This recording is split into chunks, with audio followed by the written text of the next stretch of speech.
Audio Jungle.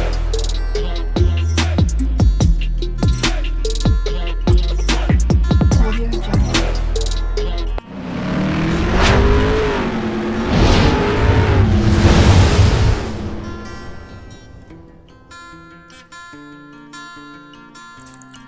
Hello everyone, welcome to my channel Mon and Moon's Diary. আশা করছি তোমরা সবাই খুব ভালো আছো। আজ আবারও চলে এলাম একটা নতুন রেসিপি নিয়ে। আজকে আমি বানাতে চলেছি মরলা মাছের চচ্চড়ি, আলু বেগুন দিয়ে মরলা মাছের চচ্চড়ি। তো তাহলে চলুন দেখে নেওয়া যাক আমি কিভাবে এবং কোন পদ্ধতিতে বানিয়ে নিচ্ছি। ভীষণই ইজি প্রসেসের রান্না। তো চলো শুরু করে দিই। কিভাবে বানাচ্ছি পুরোটাই শেয়ার করব, সাথে থাকুন, পাশে থাকুন। এখানে আমি 500 গ্রামের মতো মরলা মাছ নিয়েছি। এখন আমি এখানে ম্যারিনেট করে নিচ্ছি। হলুদ আর একটু নুন দিয়ে মাখিয়ে নেব। একটু নুন দিয়ে দিলাম। তো আমি এটা কড়াইয়ের মধ্যেই নিয়ে নিয়েছি।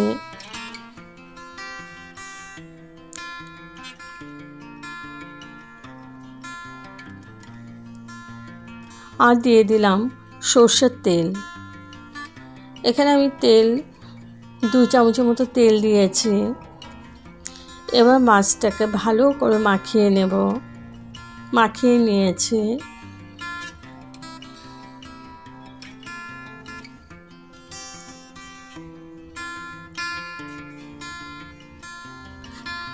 এখন আমি গ্যাসটা জ্বালিয়ে দিলাম আর একদম হাই ফ্লেমে মাছটাকে প্রথমে আমি এটা ভাজবো না, মানে আমি এভাবে ভাজছি, দেখো একটা মাছও ভাঙবে না এরকম প্রসেসে ভাজলে। তো প্রথমে হাই ফ্লেমে আমি মাছটাকে একটু কুক করে নেব। যখন জলগুলো একদম শুকিয়ে যাবে তারপরে ফ্লেমটা একদমই লো করে দেব। লো করে অনেকক্ষণ আমি রেখে দেব যতক্ষণ না জলটা পুরোপুরি শুকিয়ে যাচ্ছে। তারপরে কড়াইটা আমি অফ করে, মাছটাকে অফ করে ফ্লেমটাকে ঠান্ডা হওয়ার জন্য রেখে দেব। এই প্রসেসে ছোটো মাছ ভাজলে একটা মাছও ভাঙবে না আর খুব সুন্দরভাবে ভাজা হয়ে যায়।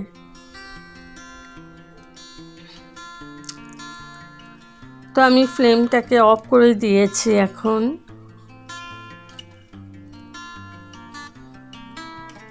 অফ করে আমি ঠান্ডা হওয়ার জন্য রেখে দিলাম।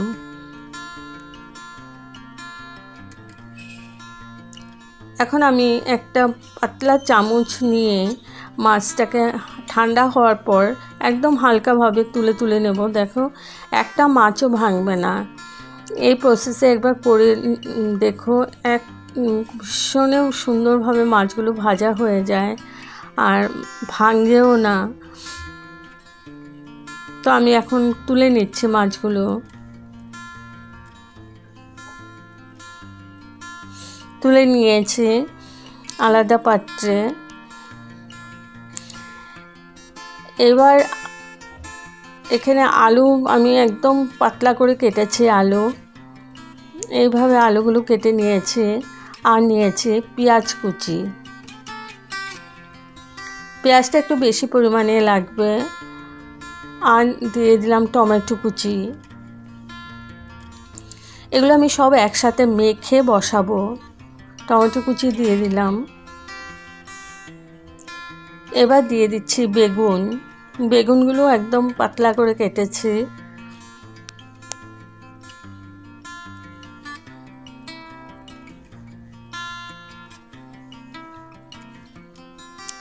এবার দিয়ে দিচ্ছি কাশ্মীরি মির্চ পাউডার।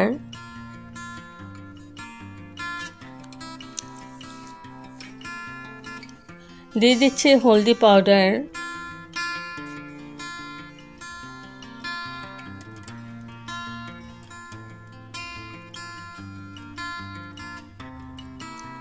পরিমাণ মতো নুন দিয়ে দিলাম।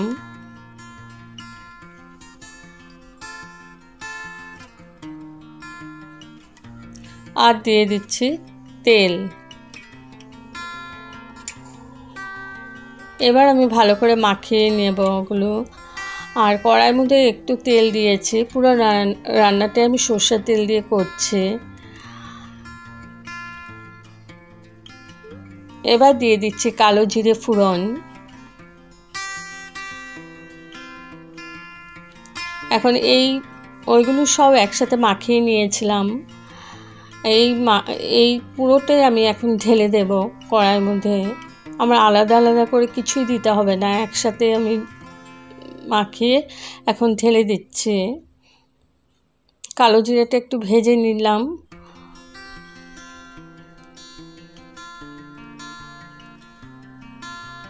পুরোটাই ঢেলে দিলাম। এখন নাড়াচাড়া করে একটু ভালো করে আমি কুক করে নিচ্ছি।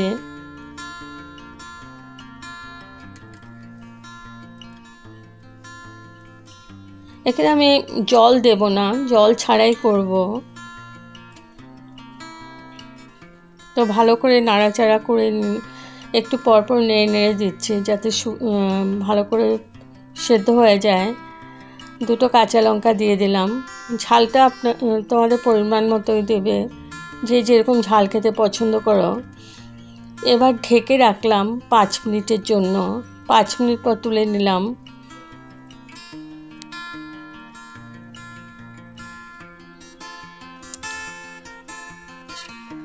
তো আলু বেগুন থেকে আমার এখানে একটু জল বেরিয়ে গেছে, আর এগুলো পুরো সেদ্ধ হয়ে গেছে। আলুটাও সেদ্ধ হয়ে গেছে, বেগুনটাও সেদ্ধ হয়ে গেছে।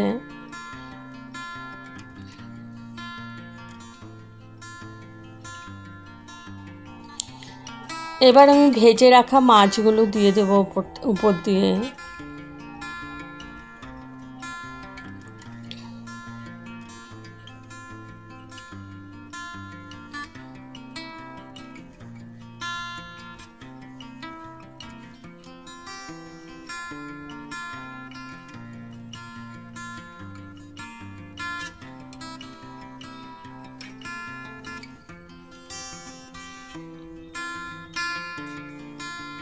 মাছগুলো একটু ছড়িয়ে ছড়িয়ে দিচ্ছি একদম হালকা হাতে। এবার আমি আবার ঢেকে রাখবো 5 মিনিটের জন্য।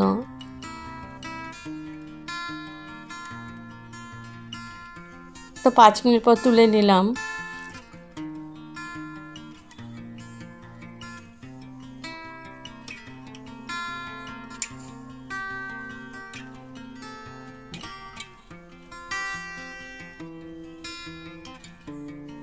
এখন আমি গ্যাস অফ করে স্ট্যান্ডিং টাইমের জন্য ঢেকে রেখেছিলাম। তো আমার একদম রেডি হয়ে গেছে মাছ। তো রেডি টু সার্ভ। যদি আপনাদের এই রেসিপিটা ভালো লেগে থাকে তবে like, share, comment and subscribe করতে ভুলবেন না। সাবস্ক্রাইব করার পর পাশে থাকা বেল বাটন অল প্রেস করে দেবেন। ভালো থাকবেন, সুস্থ থাকবেন। আবার আসবো কোনো নতুন রেসিপি নিয়ে। Okay, thank you for watching. Bye by.